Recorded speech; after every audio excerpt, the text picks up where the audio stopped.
Hello students, आज हम पढ़ेंगे page number 39 5.3 differences in rural societies कि क्या क्या जो अंतर है रूरल सोसाइटीज़ के अंदर वो पढ़ेंगे हम लोग इस टॉपिक के अंदर।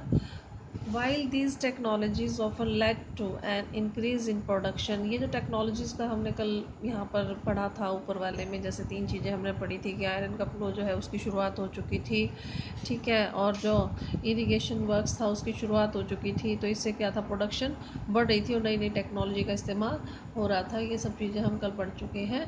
तो हालांकि जो टेक्नोलॉजीज थी इससे क्या हो रहा था कि प्रोडक्शन बढ़ रही थी, और जो लेकिन जो बेनिफिट था प्रोडक्शन बढ़ने का वो क्या था, अनइवन था, मतलब सबको बराबर का बेनिफिट नहीं मिल रहा था। What is the evident is that there was a growing differentiation among people engaged in agriculture. भाई क्या क्या इनके बीच में विभिन्नता थी, वो सब हमें एग्रीकल्चर से जो जुड़े हुए लोग थे इन लोगों के बीच में वो हमें पता चलती हैं। कैसे? Stories specially within the Buddhist tradition, वो स्टोरीज जो स्पेशली बुद्धिस्ट ट्रेडिशन के अंदर है।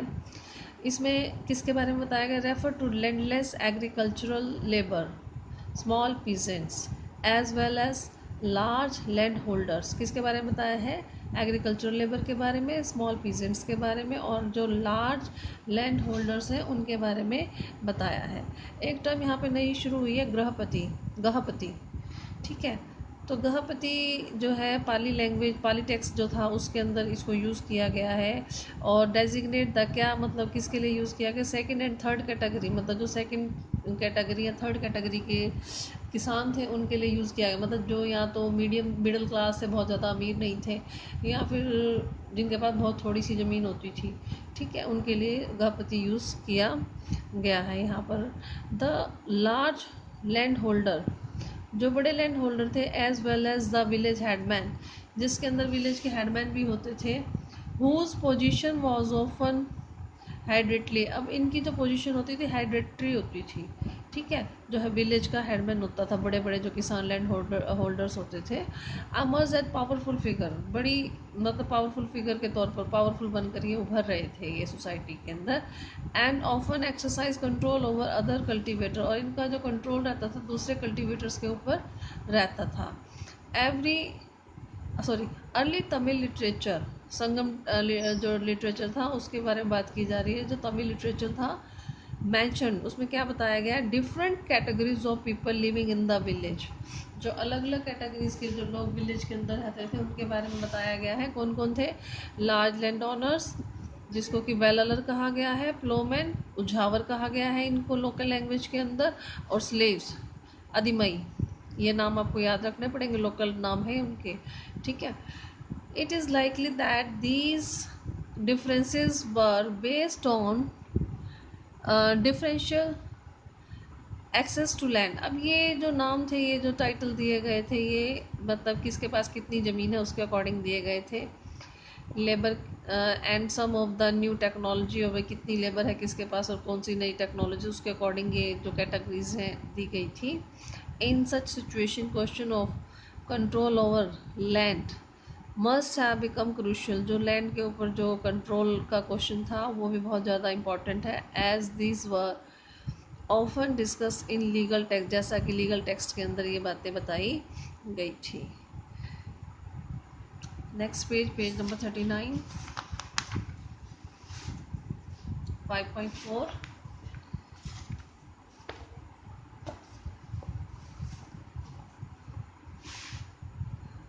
Land grants and new rural elites. अब यहाँ पर जो थे लैंड ग्रांट्स, जो भूमि को अनुदान में देना, दान में देना, ठीक है, और जो नया अमीर वर्ग जो गांव के अंदर उदय हो रहा था उसके बारे में बात की गई है।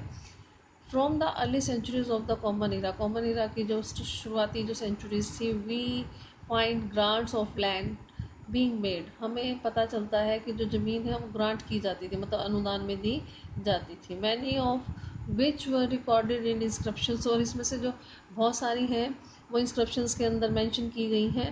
सम of these inscription were on stone, और कुछ तो इसमें से क्या है, स्टोन्स पर इंस्क्रिप्शंस लिखी गई हैं। But most were on copper plates, लेकिन ज़्यादातर जो है कॉपर प्लेट्स पर ही लिखी गई हैं। which were probably given as a record of the transaction of those who received the land. ये हो सकता है कि वो चीज़ है कि ये रिकॉर्ड है जो ये इंस्क्रिप्शंस लिखी गई हैं और कि जिसमें ट्रांजेक्शन जो लेन देन है भाई किसने कितनी लैंड रिसीव किया उसके लेन देन का रिकॉर्ड जो है इन इंस्क्रिप्शंस के जरिए रखा गया है. The records that had survived are generally about grants to religious institution or the Brahman or to Brahmins. अब ये जो रिकॉर्ड्स है इसके अंदर क्या बताया गया है कि ये जो ग्रांट्स थी ये ज़्यादातर रिलीजियस इंस्टीट्यूशंस को या ब्राह्मण्स को दी जाती थी. अनुदान जो ज़मीन का दिया जाता था. मोस्ट इंस्क्रिप्शंस वर इन संस्कृत. ज़्यादातर इंस्क्रिप्शन कौन सी लैंग्वेज के अंदर है? संस्कृत लैंग्वेज के अंदर है.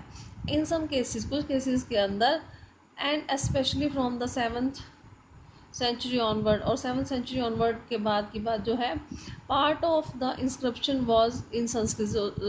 जो हिस्सा है इंस्क्रिप्शन का वो संस्कृत में है. While the rest was in local language. बाकी की इंस्क्रिप्शन जो है लोकल लैंग्वेजेस में है और लोकल लैंग्वेज कौन सी है? तमिल और Telugu.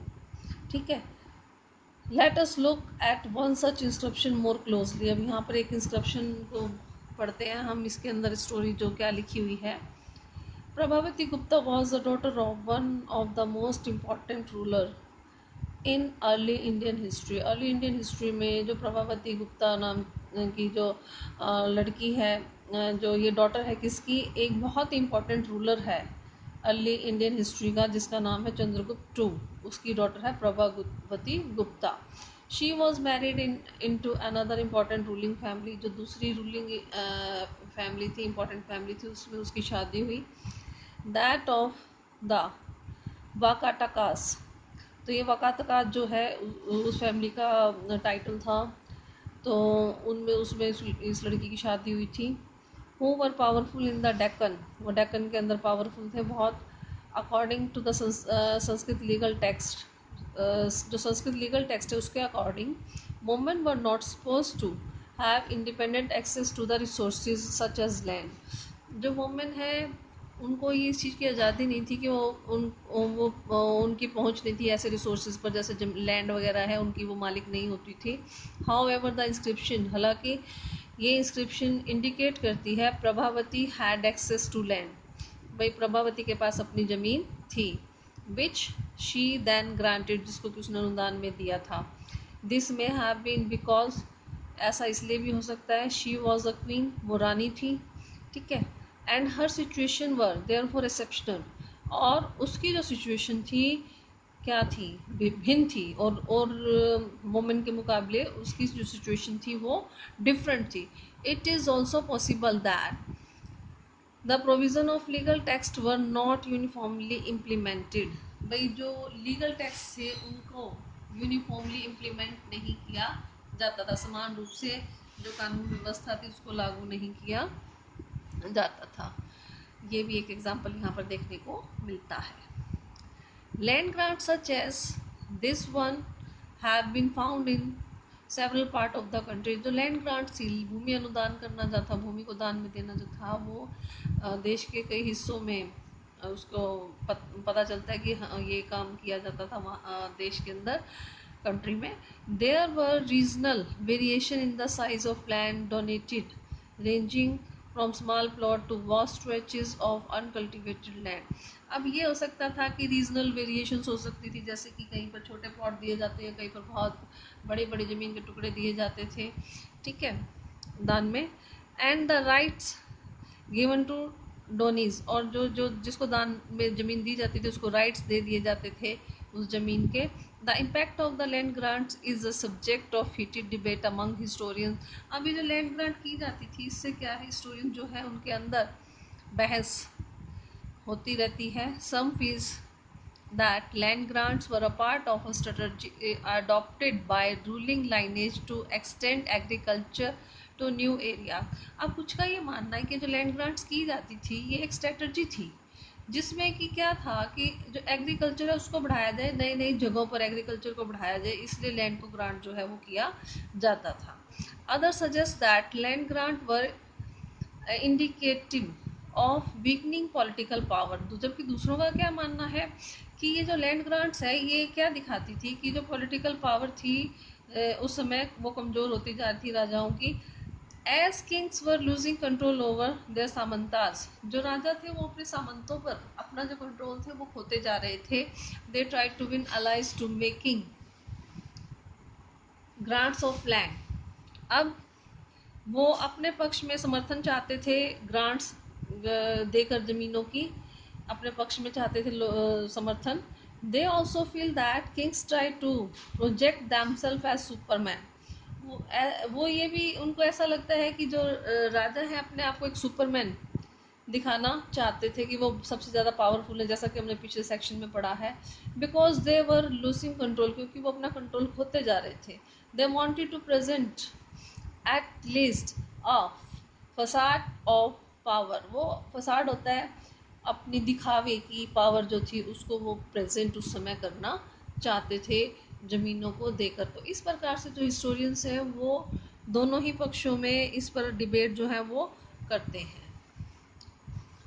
Land grants provide some insight into the relationship between cultivators and the state. अब जो लैंड ग्रांट के द्वारा क्या था, जो रिलेशनशिप था कल्टीवेटर्स का और स्टेट के बीच में, वो भी दिखाने की कोशिश की जाती है भी किस प्रकार के इनके रिलेशन थे। However there were people who were often beyond the reach of official और सामंतास। हालांकि बहुत सारे लोग ऐसे भी होते थे जिन पर जो ऑफिसर्स होते थे या फिर जो सामंत होते थे उनका किसी प्रकार का कोई कंट्रोल नहीं होता था या उनके कंट्रोल से बाहर होते थे। कौन कौन होते थे, जैसे pastoralist, fisher folks, hunter gatherers, mobile semi sedentary artisans से और शिफ्टिंग कल्टीवेटर्स से। ये लोग क्या करते थे, अपना कोई भी डिटेल रिकॉर्ड नहीं रखते थे या किसी भी प्रकार की वो ट्रांजैक्शन का रिकॉर्ड वो लोग नहीं रखते थे। तो ये लोग सामंतों की और जो ऑफिशियल्स थे उनकी पहुंच के ये बाहर थे। तो आज हम इतना ही करेंगे। अगर यहाँ तक कोई प्रॉब्लम हो तो समझ लेना। Thank you.